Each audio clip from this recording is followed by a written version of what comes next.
இந்த வருஷம் கொத்து கொத்தா நிறைய கிரேப்ஸ் வந்து காய்ச்சிருக்கு. இப்போ வந்து எல்லாமே பெருசாகியிருக்கு.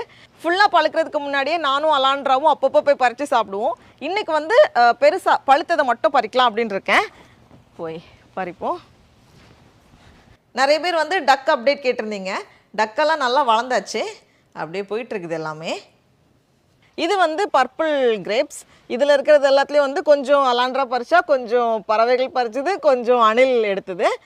மீதியெல்லாம் வந்து இப்போ தான் கலர் வர ஆரம்பிச்சிருக்கு. இது வந்து ரொம்ப பயங்கரமான ஒரு பெரிய கொத்தாக இருந்துச்சு ஒரு 2 நாளுக்கு முன்னாடி வரைக்கும். இந்த செடியில் வந்து நல்ல பெருசாக 2 கிரேப்ஸ் கொத்து இருந்துச்சு. பேக் கட்டி வச்சுருந்தோம். ஆனாலும் இந்த மேலே உட்காந்துருக்கல அந்த பறவைகள் வந்து எப்படி எடுக்குதுன்னே தெரியல. ஆனால் பேக் வந்து கீழே விழுந்துருந்தது. அதில் வந்து எடுத்துருக்கோன்னு நினைக்கிறேன்.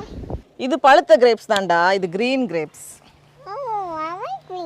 சாப்பிட்டு பாரு. புளிக்குதா?